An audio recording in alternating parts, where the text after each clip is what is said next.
Assalamualaikum warahmatullahi wabarakatuh. Alhamdulillahi rabbil alamin. Allahumma salli ala Sayyidina Muhammad wa ala alihi wa sahbihi ajma'in. Subhanaka la ilma lana illa ma 'allamtana innaka antal alimul hakim. Rabbi shrah li sadri wa yassir li amri wahlul 'uqdatam min lisani yafqahu qawli, amma ba'd. Yang dihormati Tuan Imam, Tuan Bilal, Jawatankuasa Surau, sidang jemaah, moga-moga kita dirahmati Allah Subhanahu wa taala. Yang pertama, saya mohon maaf atas kelewatan. Saya duk main-main tadi ni, petang tadi saya duk tengok Facebook Ustaz Nabil Ahmad. Dia update dalam tu, dia kata pagi tadi dia kuliah subuh sini sebelum dia kayuh basikal. Dia kata dia surau Rayyan. Saya pun teringat surau Rayyan, macam ada nama ni. Saya pun cari-cari balik WhatsApp, rupanya ada malam ni kan. Jadi pukul 7 lebih barulah saya WhatsApp, jadi ke tak jadi malam ni, rupanya jadi Jadi dalam perjalanan tu duk bacalah subhanalladzi asra. Ya Allah, Isra lah perjalanan aku ni, ya Allah. Sampai jugalah Baik, bicara kita malam ni berkenaan dengan peristiwa Isra dan Mi'raj. Saya nak bawakan perbincangan pada malam ni dalam 3-4 perkara, iaitu perkara yang besar dalam peristiwa Isra Mi'raj, dan ada perkara-perkara kecil, perkara yang remeh, yang tidak penting tetapi selalu dikaitkan dengan peristiwa Isra dan Mi'raj. Perkara besar dalam peristiwa Isra dan Mi'raj ini. Perkara besar dalam Isra dan Mi'raj ini. Perkara besarnya, antara perkara besarnya ialah Isra, Mi'raj. Perkara besarnya yang pertama sekali, soal iman ataupun soal aqidah. Soal iman, soal aqidah. Ini perkara besar dalam Isra dan Mi'raj. Oleh kerana itu tuan-tuan, apabila kita baca sejarah Isra dan Mi'raj, kita akan dapati ada orang yang beriman dan ada orang yang kufur. Bahkan diceritakan di dalam kitab sirah, orang yang beriman pun bila cerita ni tersebar, mereka pun ragu-ragu terhadap kerasulan Nabi Muhammad sallallahu alaihi wasallam. Jadinya perkara besar dalam Isra Mi'raj ni ialah soal iman, soal akidah tu sendiri. Agak-agaknya kalaulah kita berada zaman Nabi, tuan-tuan, kita ni masuk golongan Abu Bakar ke golongan Abu Lahab, Abu Jahal? Yakin apa? Yakin apa Abu Lahab? Ni soft tamam insya-Allah. Duduk soft belakang sikit. Agak-agak masuknya. Abu Bakar ke Abu Lahab? Nak jadi Abu Bakar As-Siddiq ke? Ataupun nak jadi Abu Lahab, Abu Jahal dan sebagainya ni. Tabbat yada Abi Lahabin wa tabb. Ini soal iman. Baik, saya nak ceritakan satu peristiwa yang berlaku.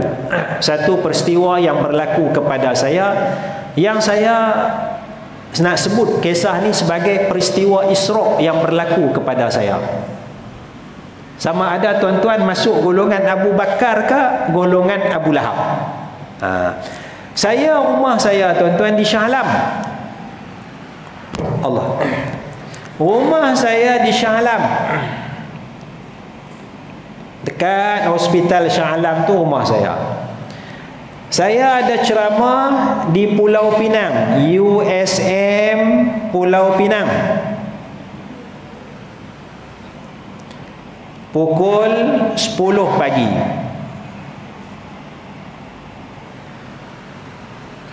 Pukul berapa? 10 pagi.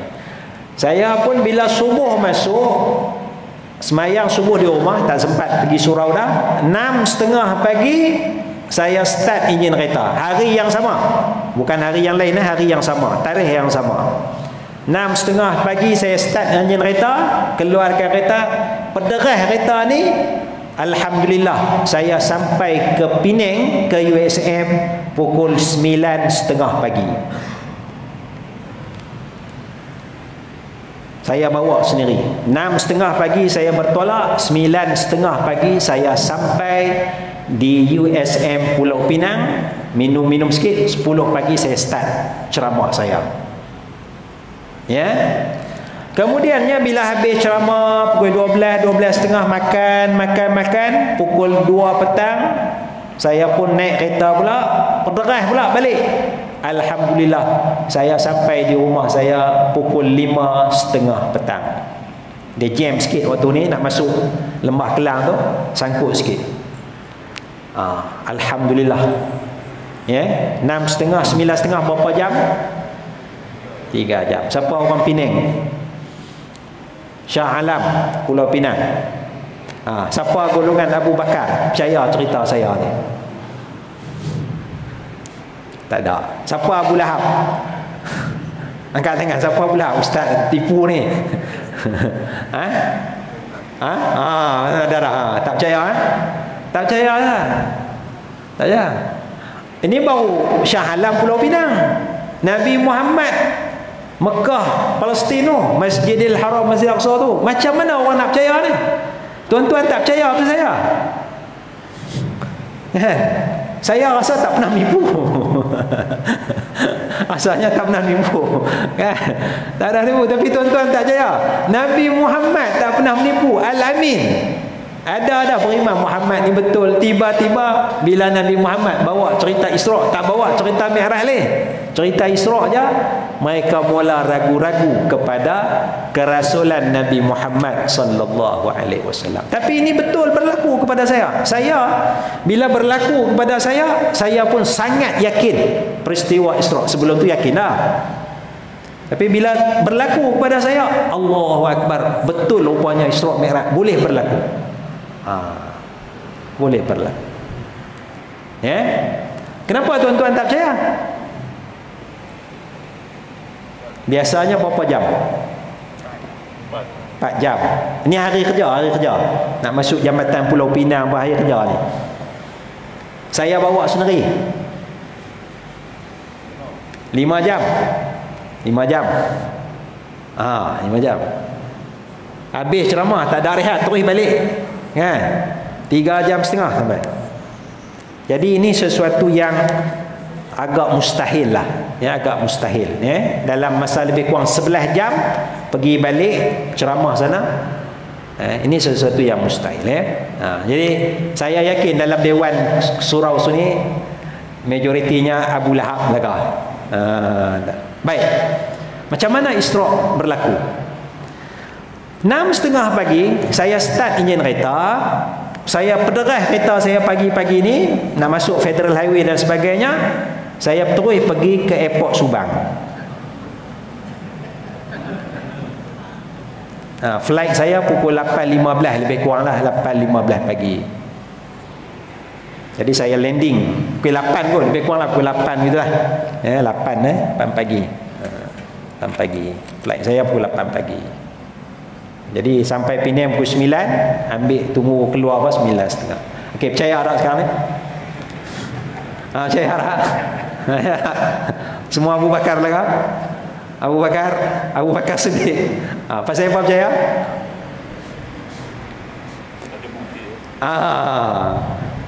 Pasal ada kapal terbang. Kita tahulah kuasa kapal terbang ni, tabiat kapal terbang ni 500 km sejam. Okey lah, betul lah ni. Tapi kalau tak ada cerita ni, mau kereta 100 berapa? 120, 130. Hari kerja payah ni. Kan? Tak mungkin.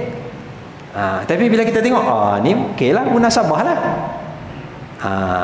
Maka begitulah Isra' Mi'raj Nabi sallallahu alaihi wasallam. Bila tengok kuasa Nabi Muhammad, tengok tabiat perjalanan naik kuda, naik unta zaman tu, tak mungkin. Tetapi bila tengok dengan iman, dengan kuasa Allah Subhanahu wa taala, dengan mukjizat, mustahil atau tidak? Tidak mustahil. Jadi ini soal iman ni, soal kita nak beriman tak kepada mukjizat, linuriyahu min ayatina, untuk Allah Taala tunjukkan sebahagian daripada tanda-tanda kebesaran Allah Subhanahu wa taala. Ya, jadi sama juga balik sini pun airport juga ni, airport Penang. Airport Penang. Naik kapal terbang pukul 3, pukul 4 sampai, keluar-keluar pandulah kereta sampailah 5. Saya cerita ke anak saya tak percaya tuan-tuan.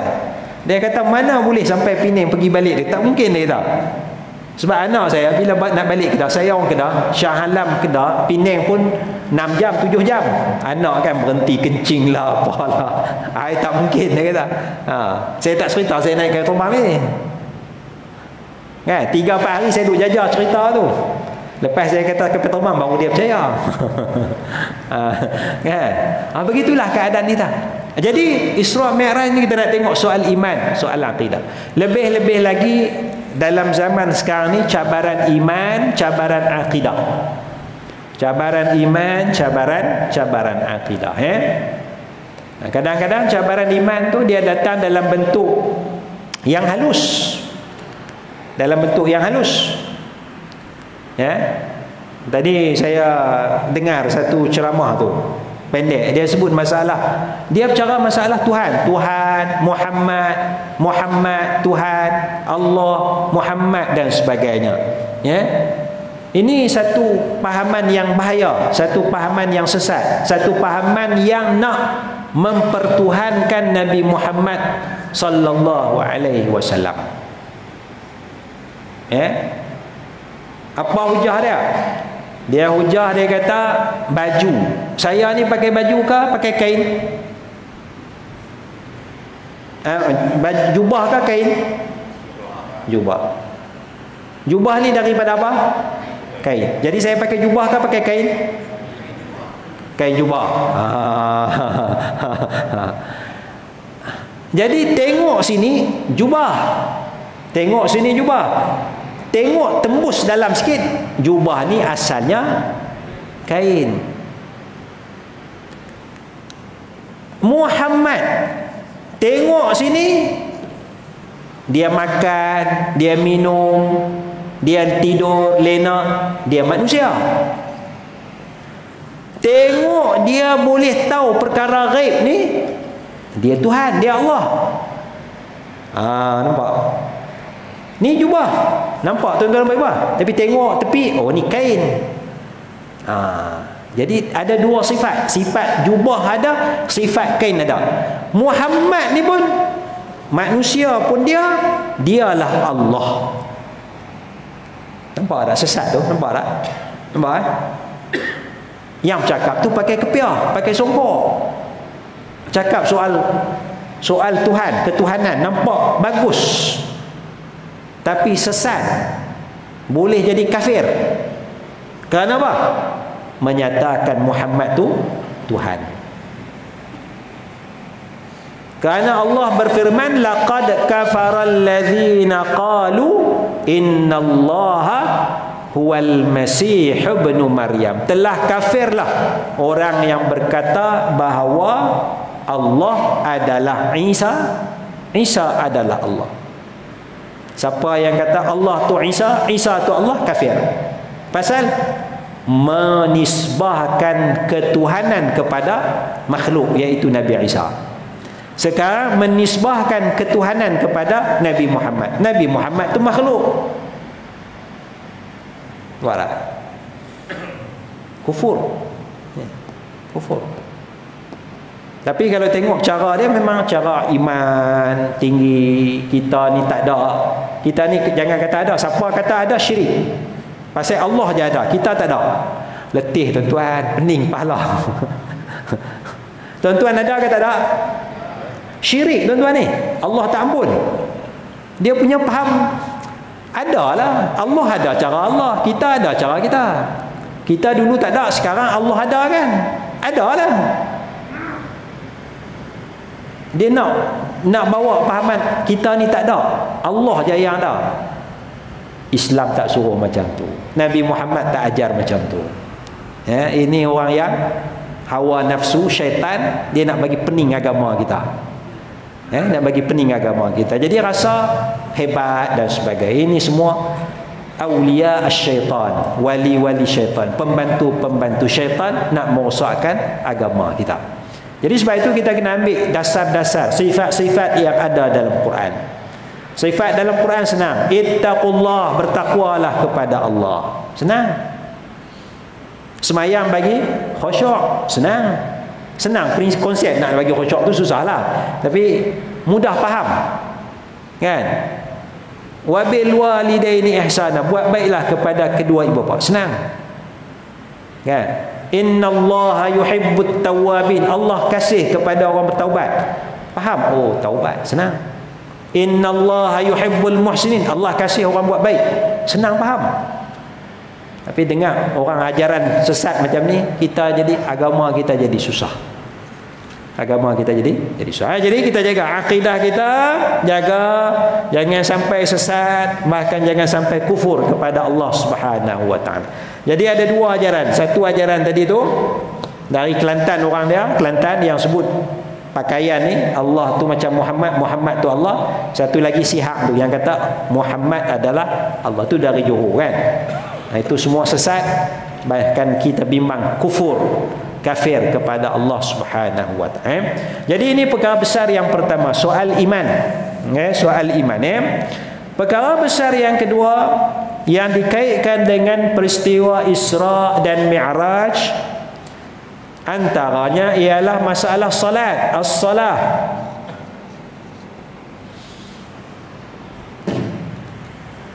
Masalah salat.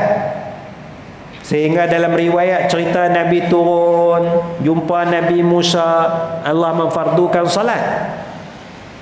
Maknanya perkara besar, bagaimana kita sebagai hamba Allah mesti melaksanakan solat. Itu perkara besar dia. Jahat macam mana pun mesti melaksanakan solat. Ya, kita banyak maksiat macam mana pun mesti kita laksanakan solat. Ini adalah perkara besar. Ya, ini adalah perkara besar. Selepas daripada iman, inilah perkara besarnya. Ya, itulah perkara. Oleh kerana itu dalam Al-Quranul Karim Allah Taala sebut banyak kali, alladzina aqamus salah, orang yang mendirikan salat. Alladzina yuqimuna as-salah, orang yang mendirikan salat. Wa hum fi salatihim khashi'un, orang yang di dalam salatnya khusyuk. Itu perkara besar tu. Ya, perkara besar di dalam salat. Walladzina yu'minuna bihi walladzina yu'minuna bil akhirati yu'minuna bihi wa hum 'ala salatihim yuhafizun. Orang yang beriman kepada hari akhirat, bila dia beriman, dia akan beriman kepada Rasul, beriman kepada kitab, wa hum 'ala salatihim, mereka akan jaga solat elok-elok bila iman betul. Ya. Baik, ini secara ringkas beberapa perkara yang besar. Saya cuma sebutkan dua perkara saja, iman dan soal solat itu sendiri. Ya. Tetapi tuan-tuan, kadang-kadang yang menyedihkannya ialah apabila benda-benda yang kecil, benda-benda yang remeh, benda-benda yang tak perlu pun, tetapi digembar-gemburkan, diperbesarkan dan dikaitkan dengan peristiwa Isra dan Mi'raj. Contoh dia apa?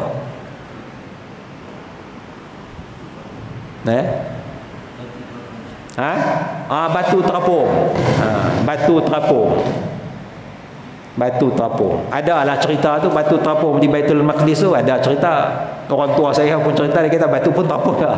Kan? Kan? Dia cerita kata terapung. Bila Yahudi Israel masuk tu, dia bina tu supaya batu tu tak nampak terapung. Entah wallahu alam, kita pun tak tahu kan. Cerita. Cerita. Ada dalam Quran tak? Tak ada. Ada dalam hadis tak? Tak ada. Kan? Kalau ada dalam hadis, kita hadis tu sahih kita terima. Kadang-kadang hadis tu palsu. Jadi cerita dia, perkara kecil dia, batu terapung. Batu terapung.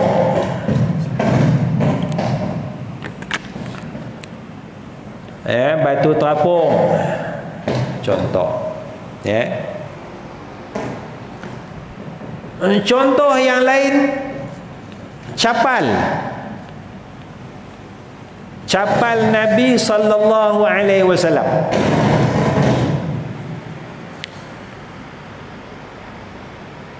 Apa cerita dia? Ketika mana Isra Mi'raj, Nabi Muhammad sallallahu alaihi wasallam dibawa naik, Nabi pakai capal. Capal tu berada di atas sana, kita di bawah. Oleh kerana kita di bawah, Nabi di atas, sebab tu kita letak capal Nabi lambat gambang atas kepala kita. Soalan saya, penting sangatkah capal Nabi tu?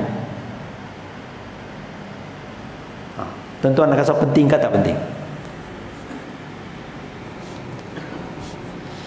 Saya mencabar sikit ni. Penting sangat ke? Kalau Nabi Muhammad tak pakai capal, contoh, sampai ke langit, malaikat kata, "Hei Muhammad, mana capal?" Tak ada. Balik. Akan berlaku macam tu ke? Tak.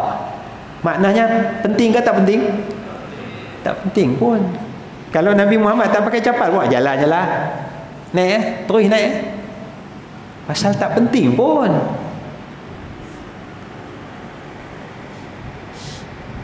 Kebetulan pakai.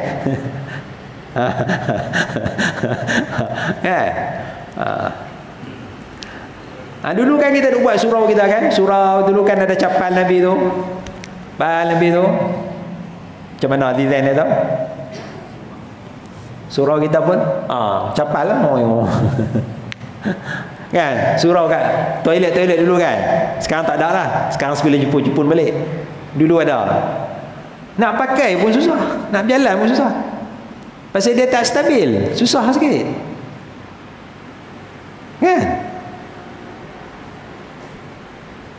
Tak pakai. Kita tak pakai kat luar, pakai kat tandas. Sekarang tandas pun tak pakai dah, si capal Nabi tu. Kalau benar capal Nabi, kita letak kat tandas ya. Kita merendahkan.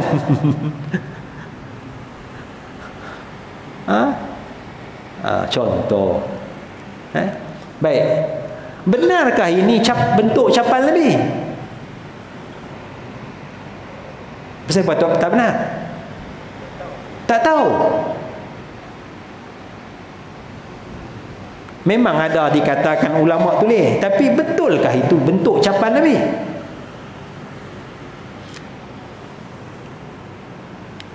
Boleh jadi bentuk ni capal Nabi, bentuk capal ni capal Abu Lahab. Ada kemungkinan tak?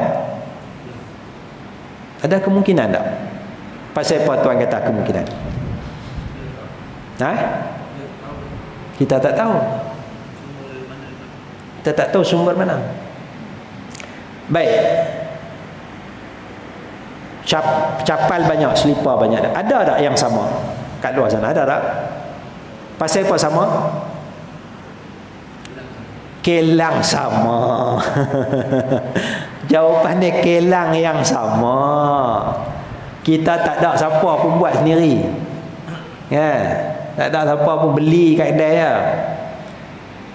Masa Tun Mahathir jadi PM kali kedua tu apa, ada gambar dia pakai apa, slipper apa, sandal bata tu. Oh, pakat laku, pakat beli. Pakat beli. Kalau Tun Mahathir singgah semayang tu, dia pakai yang tu, kita pun pakai, agak-agak keluar mana satu hak kita, mana satu hak Tun Mahathir. Tak tahu. Barangkali saiz sama, warna sama, kan? Kita pun pakai balik. Ai, sedap ni. Boleh. Tun Mahathir pakai hak kita. Tak tahu. Kan? Sekelang yang sama. Maka Nabi Muhammad sallallahu alaihi wasallam, saya tak pernah jumpa hadis Nabi design sendiri capal dia tu. Saya tak pernah jumpa riwayat tu. Yang kita bacanya Nabi beli saja. Nabi beli barang, Nabi beli jubah, Nabi beli barang tu, Nabi beli ya. Kan? Allah Ta'ala menyatakan li ila fi Quraisy ila fihim rihlatash syita'i was-sayf, perjalanan musim sejuk, musim panas tu untuk berniaga tu, cari barang.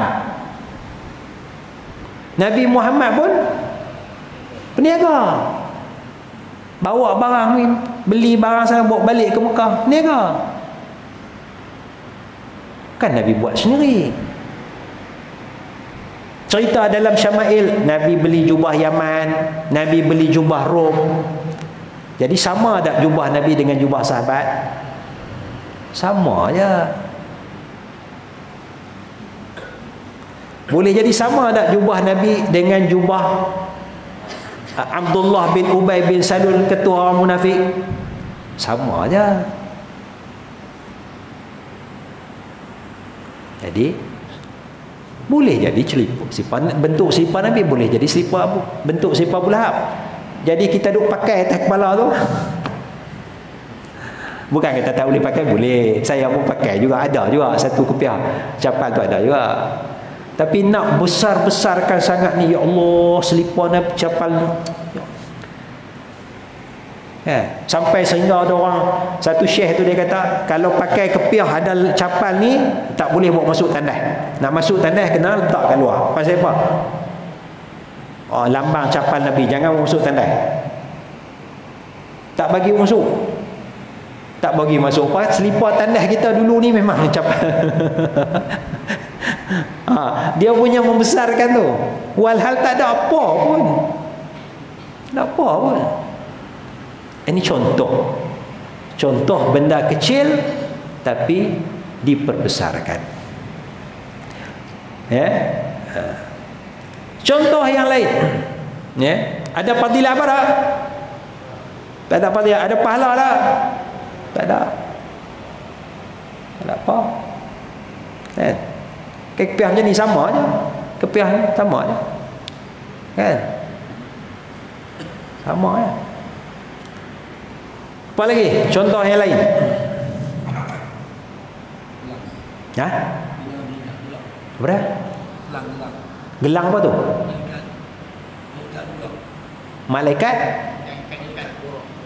pengikat borak. Maksudnya apa tu? Ada gelang dia.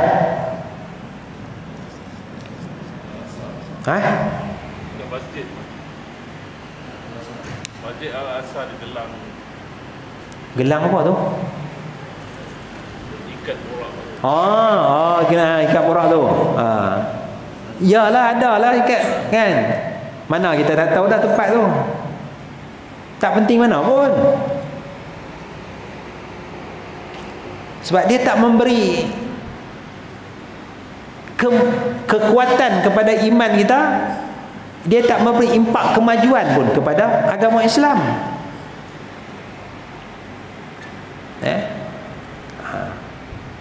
Contoh lain, tengok Allah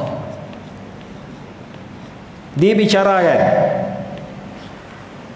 Nabi tengok dah Allah malam Isra Mi'raj? Nabi tengok kan tak tengok? Ibnu Abbas kata tengok. Ibnu Abbas kata tengok. Sayyidatina Aisyah, isteri Nabi, kata tak tengok, Nabi tak tengok Allah malam Isra' Mi'raj. Perbezaan tu zaman sahabat dah ada dah. Ibnu Abbas kata Nabi tengok Allah malam Isra' Mi'raj. Sayyidatina Aisyah kata Nabi tak tengok Allah malam Isra' Mi'raj.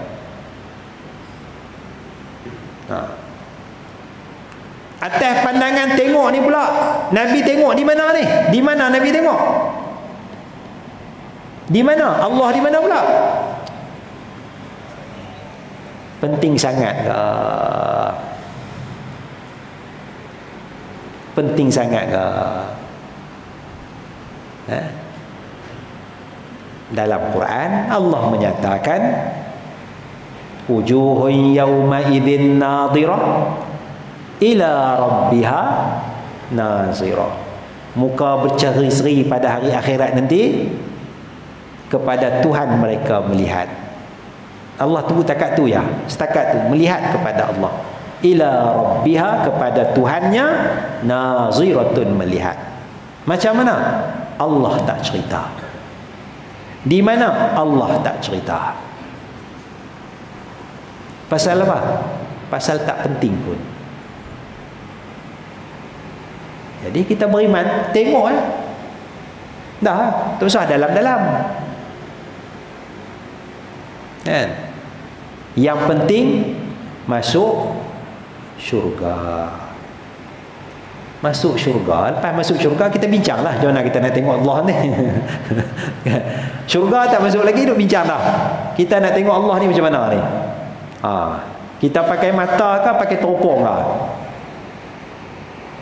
Tu usah bincang lagi. Bincang masuk syurga tu macam mana nak pergi masuk syurga. Dah masuk syurga baru kita bincang tengok Allah ni. Sebab tu berpuluh-puluh ayat Quran cerita yadkhulunal jannata, masuk syurga, masuk syurga, masuk syurga. Adalah satu ayat, dua ayat tengok Allah. Kan? Kita stop dekat tu, tengok Allah cukup. Aku tak tahu macam mana. Masuk syurga nanti tengoklah. Kalau Allah bagi tengok. Allah tak bagi tengok pun aku masuk syurga dah. Ada benda besar. Kan? Contoh. Sebab tu Allah Ta'ala dalam Al-Quran mengajar kita benda besar. Contoh dia, bulan 12, 11 tu orang bergaduh tentang Ashabul Kahfi. Orang bergaduh tentang Ashabul Kahfi. Ashabul Kahfi ni Islam ke Kristian? Islam. Ikut zaman tu. Saya ingat Allah tak pernah kata mereka ni Islam. Dan Allah tak kata mereka ni Nasrani, Kristian. Tapi Allah kata mereka ni fityatun amanu bi rabbihim. Mereka ni pemuda yang beriman. Itu jawapan Allah. Bubuhlah nama apa pun, Allah kata mereka beriman.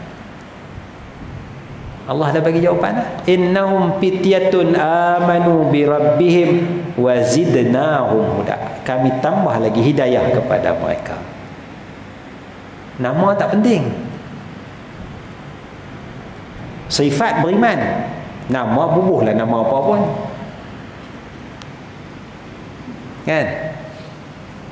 Innal ladzina amanu wal ladzina hadu wan nasara was sabiin man amana billah. Orang beriman, orang Yahudi, orang Nasrani, orang sabiin, agama lama, siapa-siapa yang beriman. Nama dia Yahudi kan Nasrani ya, sifat dia beriman. Siapa yang beriman beramal soleh, itulah masuk syurga. Bukan nama. Jadi Allah kata mereka fityatun aman. Cukuplah kita. Contoh Allah Ta'ala sebut dalam Quran. Berapakah bilangan Ashabul Kahfi? 3 ke 5 ke 7? 3 ke 5 ke 7? 7. Apa dalil?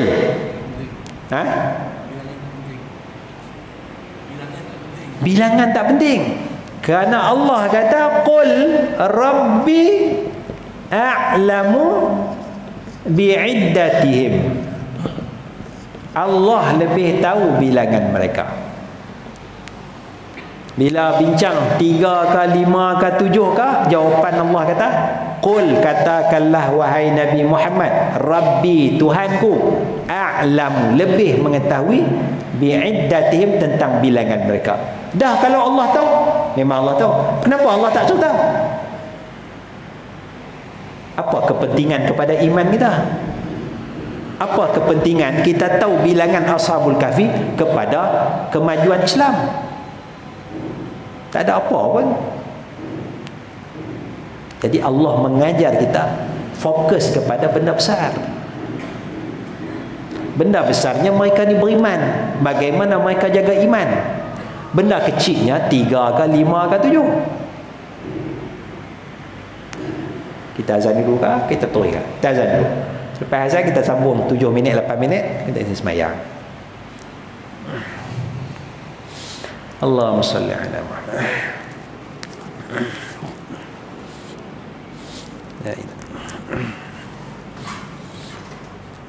La ilaha illallah Muhammadur Allahumma salli ala sayyidina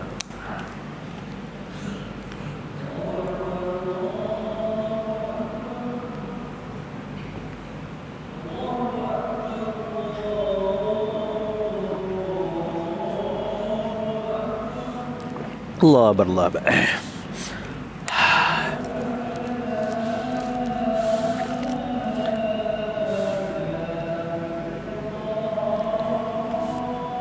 Asyhadu an la ilaha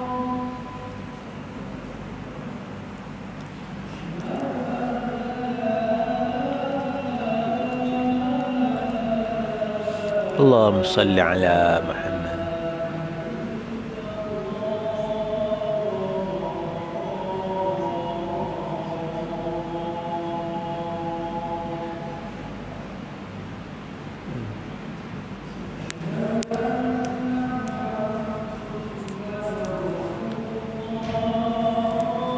Asyhadu anna Muhammadar Rasulullah.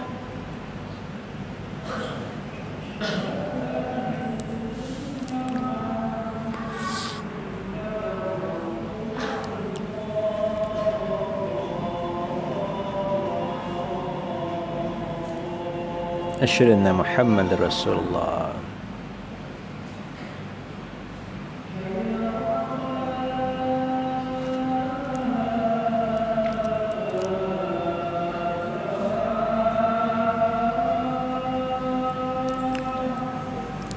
لا حول ولا قوة.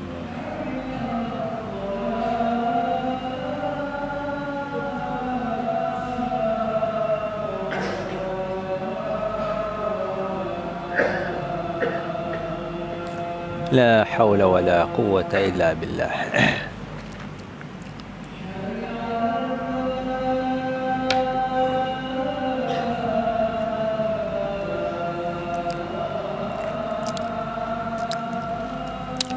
لا حول ولا قوة إلا بالله.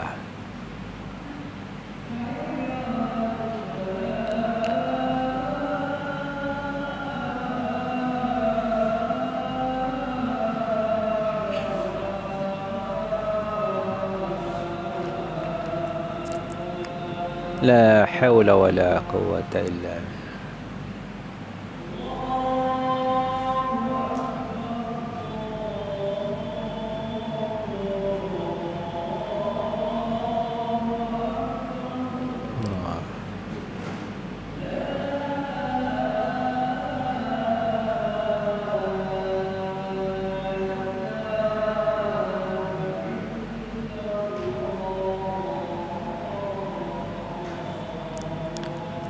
لا إله إلا الله.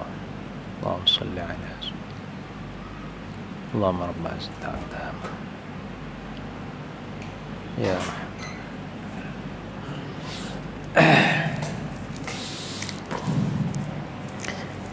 baik. Jadi Allah Ta'ala sebut Allah lebih tahu bilangan mereka, tetapi Allah tidak memberikan jawapan. Karena tidak ada kepentingan pun kepada iman kita, tidak ada pun kepentingan kepada pembangunan Islam. Ya.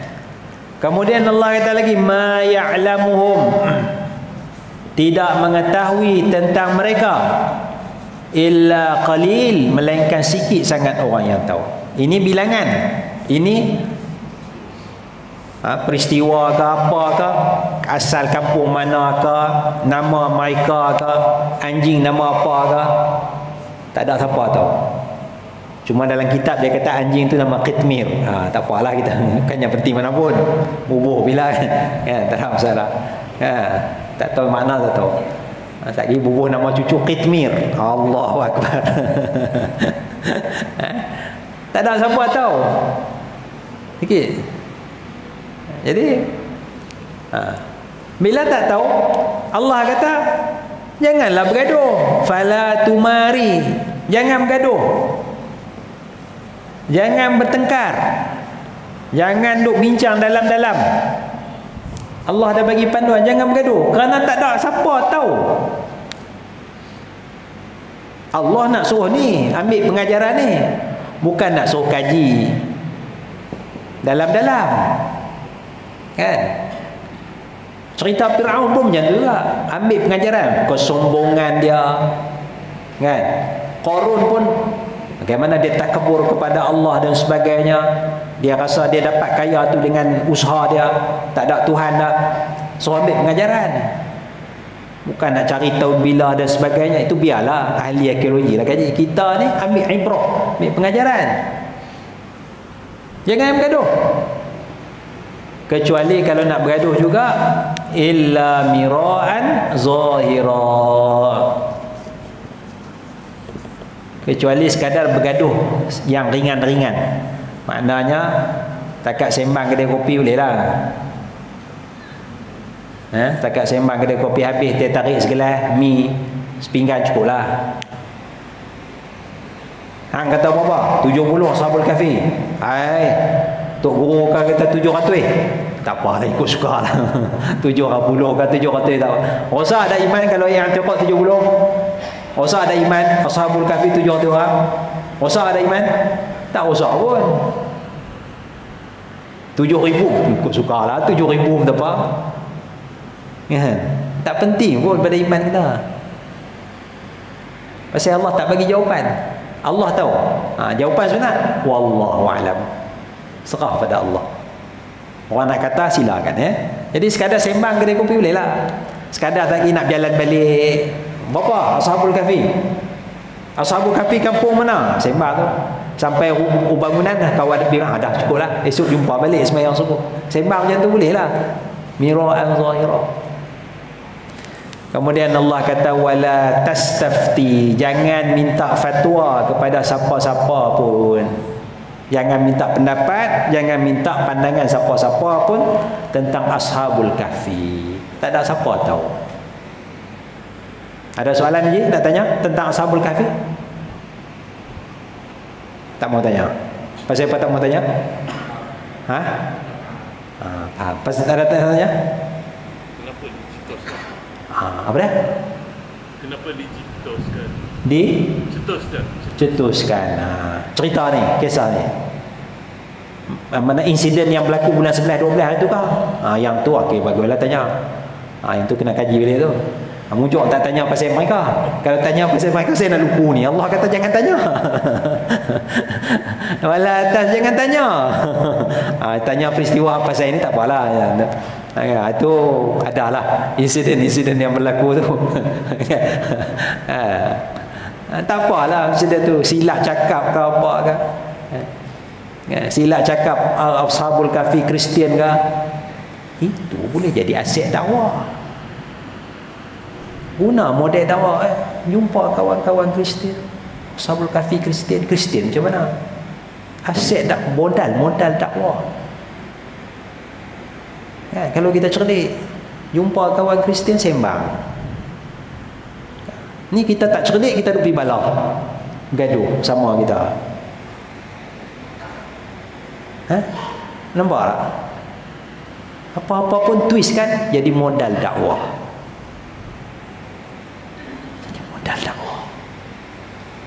Kalau tidak, tak ada modal, kita nak pergi sembang jom masuk Islam, susah. Bila kita ada modal cerita ni, boleh kita sembang Kristian macam mana, Islam macam mana. Nampak tak? Tapi kita dah tak mau guna modal dakwah. Kita suka nak bergaduh, kita rasa kita benar, orang lain semua salah. Kan? Itu yang ni itu perkara. Jadinya balik kepada surah Mi'raj, Allah Ta'ala bagi panduan Ashabul Kahfi, tumpu kepada perkara besar, perkara penting. Abaikan perkara-perkara kecil begini. Ya, nak pakai logo capal silakan, tapi tidak ada fadilat apa pun. Macam kita pakai lambang pasukan bola ke apa ke, pakailah, nak pakai, tak ada apa pun, tak ada pahala apa pun. Ya, itu kita kena faham dari sudut agama kita. Kerana agama kita dia berdiri di atas dalil Quran, dia berdiri di atas dalil hadis Rasulullah sallallahu alaihi wasallam sebagaimana yang diuraikan oleh para ulama. Baik, saya ingat sekadar itulah. Ada soalan apa-apa yang kita nak bincangkan? Tak ada, tak ada, tak ada. Baik, wallahu a'la wa a'lamu bis-shawab. Wassalamualaikum warahmatullahi wabarakatuh. Muhammad Rasul.